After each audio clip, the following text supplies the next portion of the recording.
Ibu korban tewas dalam kecelakaan bus pariwisata Putra Fajar di Ciater Subang, Jawa Barat, mengungkapkan sang anak sempat bekerja sambilan. Bahkan separuh gaji yang dihasilkan oleh korban Mahesha Putra itu selalu diberikan kepadanya.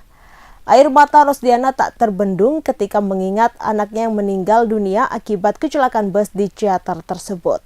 Rosdiana berusaha tetap kuat ketika kembali mengungkap kenangannya tentang Mahesha Putra. Wanita 37 tahun itu dengan tegas bersaksi bahwa anaknya merupakan sosok yang baik dan disukai oleh banyak orang. Almarhum Mahesha juga tak pernah malu meski semasa hidupnya kerap banting tulang membantu perekonomian keluarganya dengan bekerja sebagai kuli panggul. Rosdiana pun mengira bahwa kemauan keras Mahesha itu disebabkan melihat adik-adiknya yang putus sekolah akibat tak memiliki biaya. Upah sebesar Rp50.000 yang didapat Mahesha dari hasil memanggul juga sering dibagi dua dengan dirinya. Kini setelah Mahesha sudah tiada, Rosdiana pun menyebut bahwa keluarga begitu berat menghadapi kenyataan. Terlebih sang anak yang merupakan tulang punggung keluarganya. Mahesha pun dikatakan Rosdiana setelah lulus sekolah berkeinginan untuk melanjutkan kuliah namun juga sembari bekerja. Hal itu ingin sang anak lakukan untuk membiayai adik-adiknya. Pihak SMK Lingga Kencana akhirnya buka suara setelah kecelakaan bus mau di Ciater Subang, Jawa Barat pada Sabtu 11 Mei 2024. Diketahui imbas kecelakaan bus rombongan siswa SMK tersebut, 11 orang meninggal dunia. Sementara 12 orang mengalami luka berat, 20 lainnya luka ringan. Pihak yayasan mengatakan akan memanggil guru dan murid yang selamat dalam insiden kecelakaan ini. Sekretaris YKS Dedi Ahmad Mustafa menyebut pemanggilan guru dan murid SMK Lingga Kencana itu guna menjelaskan bagaimana kondisi dan kronologi yang sebenarnya terjadi saat insiden kecelakaan. Selain itu, upaya berkomunikasi dengan pihak guru dan murid untuk meluruskan informasi yang ada saat ini. Sebab kabar yang ada di luar masih simpang siur, terutama terkait kronologi dari kecelakaan. Meski demikian, pihak yayasan memerlukan waktu untuk bisa berkomunikasi dengan guru dan murid yang berada dalam bus tersebut. Diketahui para korban selamat masih mengalami syok dan trauma sehingga belum bisa dimintai penjelasan. Dedi lebih lanjut menuturkan korban meninggal akan diberikan santunan. Santunan berupa asuransi dari Jasara Harja dan juga santunan dari pemerintah Kota Depok akan diberikan pada Senin 13 Mei malam. Dedi menyebut pemberian santunan memang dikebut agar bisa diserahkan sebelum 24 jam setelah pemakaman para korban. Pemberian santunan tak hanya diberikan kepada korban meninggal dunia, pihak yayasan juga mengupayakan pencairan asuransi terhadap korban luka.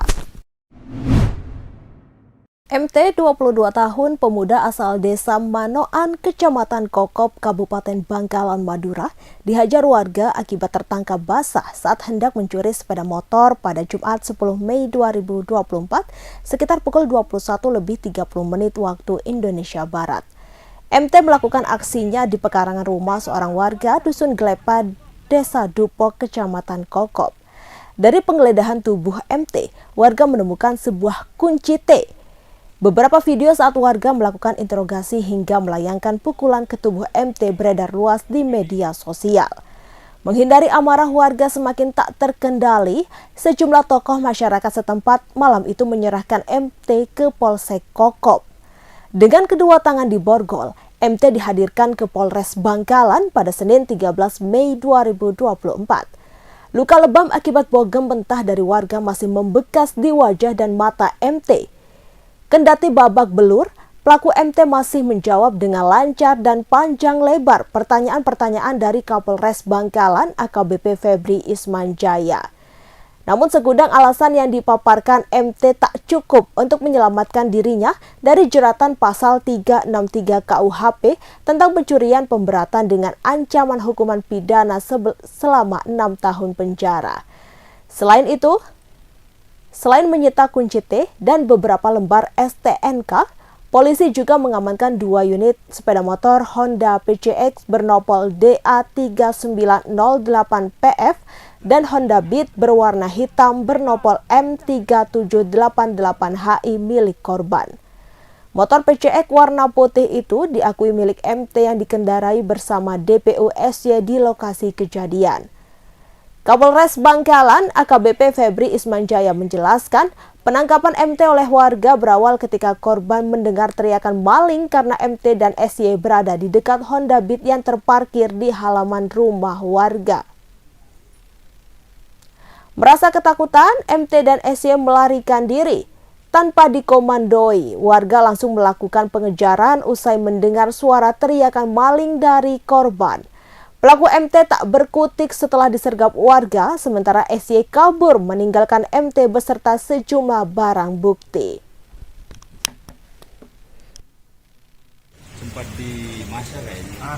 Jadi sempat dihakimi oleh warga, dan sempat pada saat itu sebagian warga menghubungi polsek untuk melakukan pengambilan tersangka ini.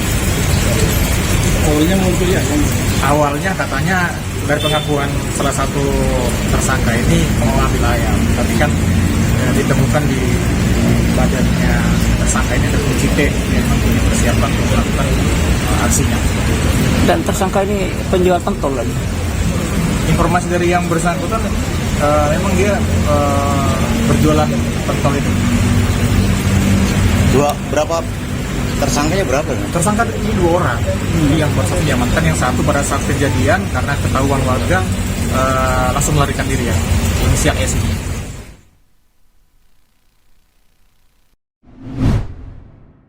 Umi Kalsum tak menyangka Menteri Sosial Tri Risma hari ini mendatangi rumahnya yang kondisinya tak layak huni Minggu 12 Mei 2024. Kedatangan Tri Risma hari ini bersama rombongannya setelah mengetahui rumah warga Dusun Soloh Timur, Desa Murtaji, Kecamatan Pademawu, Kabupaten Pamekasan viral yang diberitakan di berbagai media lantaran tinggal di rumah reot bersama dengan anak perempuannya yang kondisinya lumpuh. Di lingkungan warga setempat, Umi Kalsum tergolong warga yang kurang mampu. Di dalam rumah berdinding asbes tipis ini, Umi tinggal berempat bersama suaminya Muhammad Ihwan dan 2 anaknya Kamelia Agustin dan Nadira Ayubia Asari yang menderita lumpuh. Suami Umi kesehariannya hanya bekerja mencari rongsokan. Hasil kerja dari mencari rongsokan ini hanya cukup untuk memenuhi kebutuhan makan dan tidak mampu membangun rumah yang layak huni. Setibanya di kediaman Umi, Risma langsung meminta agar sementara waktu pindah dari rumahnya yang tak layak huni tersebut. Sejumlah barang yang ada di dalam rumah ini langsung dikeluarkan dan dikosongi. Kemudian rumah yang dindingnya tampak bolong-bolong langsung dirobohkan oleh Tagana, SDM PKH TNI Polri dan dibantu warga setempat. Saat dirobohkan, sejumlah kayu penyangga rumah Umi tampak kropos dimakan rayap. Sebagian genting rumahnya juga telah berjatuhan dan atapnya terlihat bolong. Risma mengatakan nantinya rumah ini akan dibantu renovasi oleh pendamping PKH dan Tagana yang dibantu TNI Polri dan pemerintah desa setempat. Konstruksi atapnya akan memakai aluminium dengan harapan rumah tersebut layak ditinggali pemiliknya. Sementara itu, Umi mengaku senang dan bahagia rumahnya yang tak layak huni direnovasi oleh Menteri Sosial Tri Risma hari ini. Selain merenovasi rumahnya yang tak layak huni, Risma juga memberikan alat usaha untuk jualan bakso.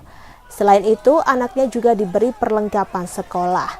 Nantinya saat rumahnya dibongkar, sementara waktu Umi numpang tidur di rumah bapaknya. Selama puluhan tahun ia mengaku tinggal di rumah tak layak huni tersebut bersama dengan anaknya yang lumpuh dari usia 4 tahun. Sedari kecil ia merawat anaknya tersebut dengan telaten dan sabar.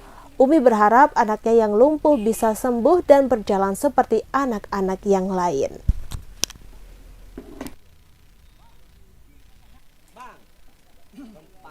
Bagaimana nih Bu untuk perlakuan dari Kemensos kepada warga ya, tidak nanti teman-teman dari Tagana sama pendamping serta mungkin dibantu TNI Polri dan desa yang akan bantu untuk merenovasi ini.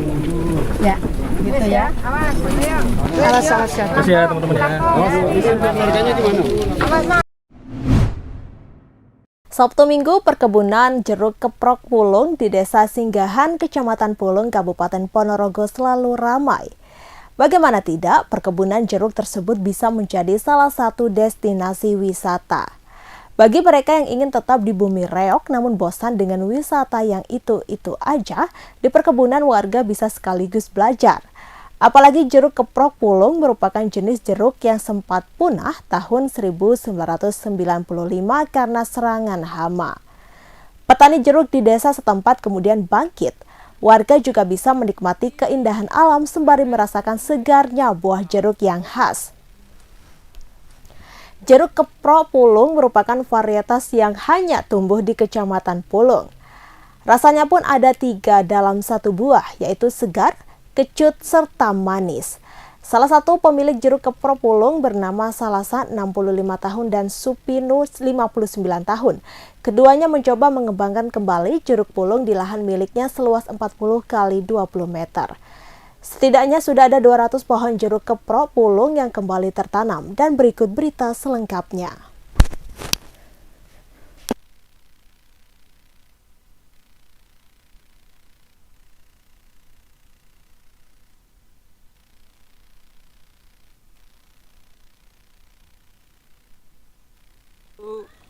Insya Allah tahun 85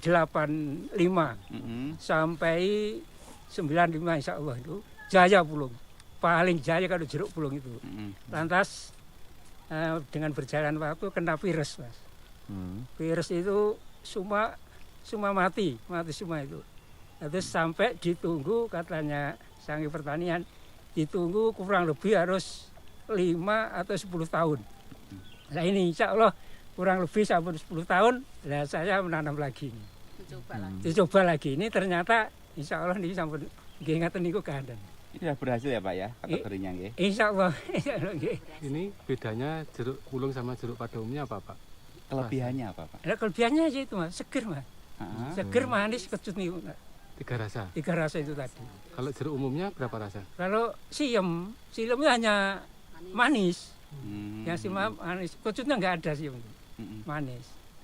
Pak ini kan banyak kayak anak-anak kecil ini kan libur sekolah nih banyak yang main ke sini ikut bercocok tanam, ini juga banyak ini Pak anak-anak untuk belajar bercocok tanam. Iya selalu ada Mas. Selalu ada. Ada ya. Biasanya SD, SMP, SMA atau kuliah Pak?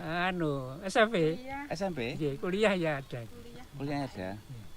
Sempat ada anak KKN ke sini atau anak kuliah? Belum Mas, kalau KKN belum ada. Pak ini untuk jeruknya sendiri ini dijual atau gimana Pak ini Pak? Oh besok Mas. Ya dijual Mas. Dijual. Untuk ganti pemeliharaan, beli pupuk dan macam-macam sebagainya. Balon udara tampak awak berisi petasan meletus di Ponorogo Senin 13 Mei 2024. Tepatnya di area persawahan Dusun Muneng Tengah, Desa Muneng, Kecamatan Balon, Kabupaten Ponorogo, Jawa Timur.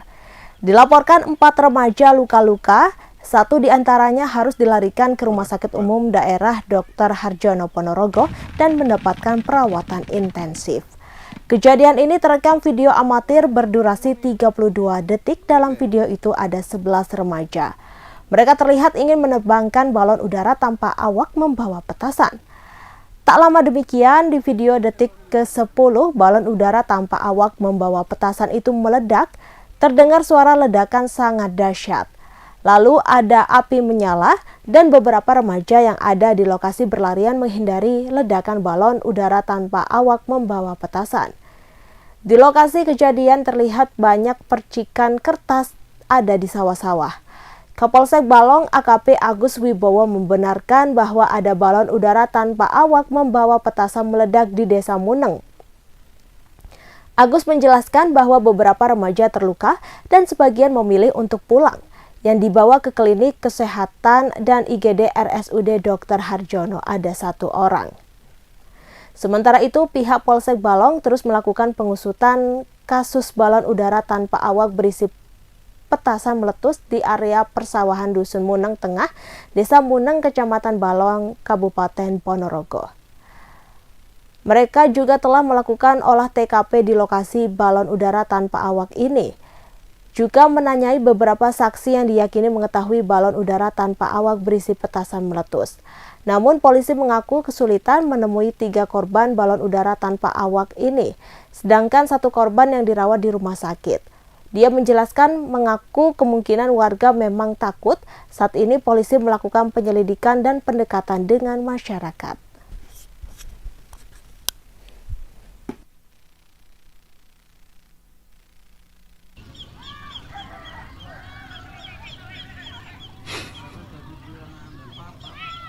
Suara kuat.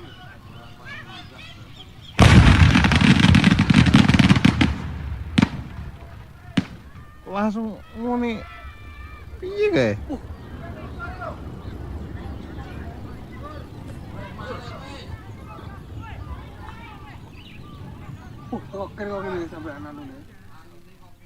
Download Tribun X sekarang. Menghadirkan lokal menjadi Indonesia.